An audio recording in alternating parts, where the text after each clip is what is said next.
हाँ तो प्यारे स्टूडेंट, आई होप कि आप लोग अच्छे होंगे।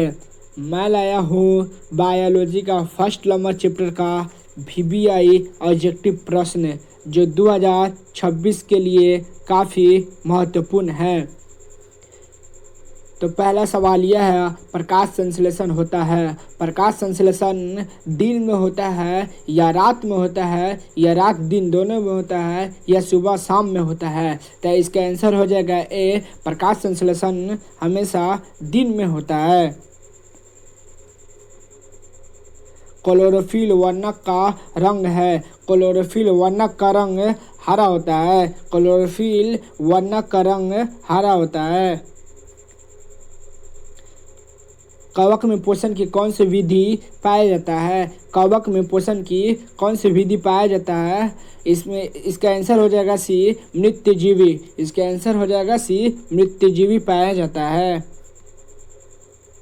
स्वपोषी पोषण के लिए आवश्यक है। स्वपोषी पोषण के लिए आवश्यक है सूर्य का प्रकाश, क्लोरोफिल या कार्बन डाइऑक्साइड। यानी इसका आंसर हो जाएगा डी, इनमें से सभी। सूर्य का प्रकाश, क्लोरोफिल, कार्बन डाइऑक्साइड, इसका आंसर हो जाएगा डी।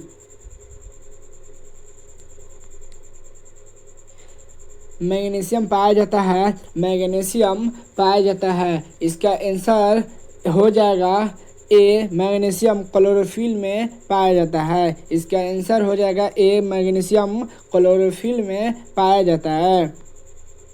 अमीबा अपना भोजन किसके द्वारा पकड़ता है? अमीबा अपना भोजन किसके द्वारा पकड़ता है? इसका आंसर हो जाएगा बी, कुटपात के द्वारा पकड़ता है अमीबा अपना भोजन। रक्त में ऑक्सीजन का वाहक है। रक्त में ऑक्सीजन का वाहक है। इसका आंसर हो जाएगा डी, हेमोग्लोबिन। हेमोग्लोबिन है।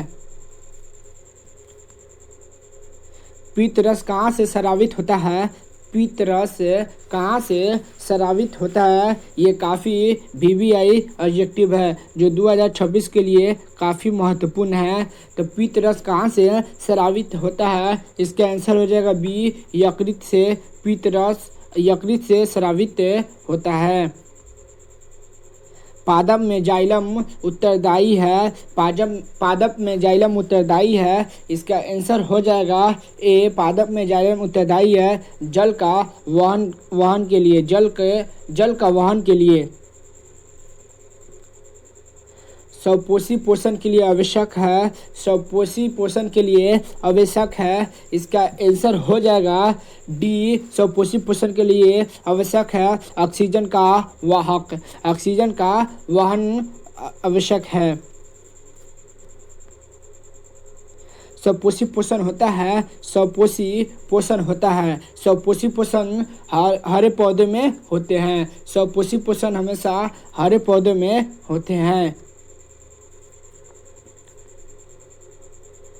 पादप में पाए जाने वाला वृद्धि हार्मोन निम्न में से कौन सा है? पादप में पाए जाने वाला वृद्धि हार्मोन निम्न में से कौन सा है? इसका आंसर हो जाएगा ए, जिबरेलिन। जिबरेलिन है।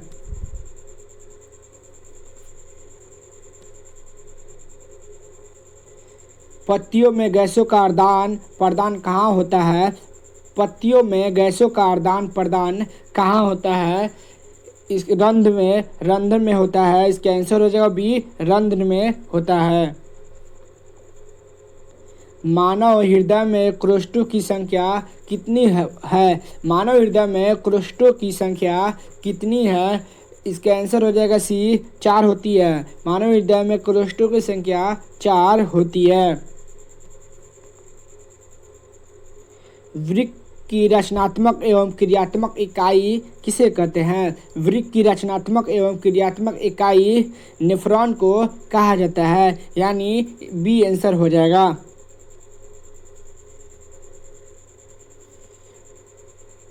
रक्त में उपस्थित प्लेटलेट के कारण क्या होता है? रक्त में उपस्थित प्लेटलेट के कारण क्या होता है? रक्त का थक्का होता है। यानी इसका आंसर हो जाएगा बी, रक्त का थक्का होता है।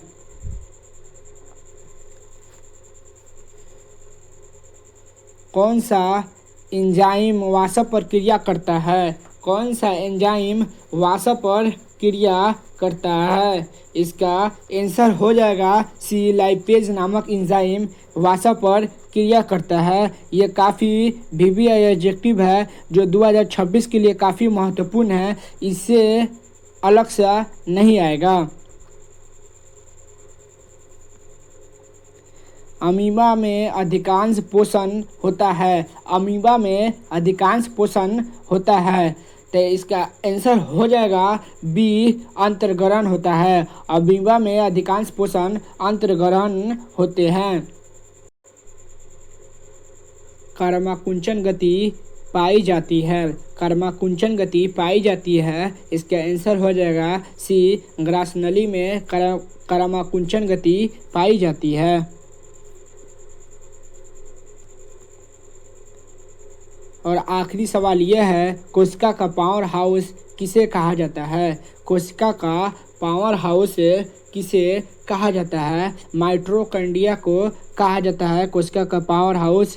ये 20 क्वेश्चन काफ़ी वीवीआई एडजेक्टिव है जो 2026 के लिए काफ़ी महत्वपूर्ण है। आप मेरे चैनल पे नए हैं तो मेरे चैनल को सब्सक्राइब करके बेल आइकन को ऑन कर दे ताकि मैं रोज़ वीडियो डालूं और आपके पास पहुंच जाए नोटिफिकेशन।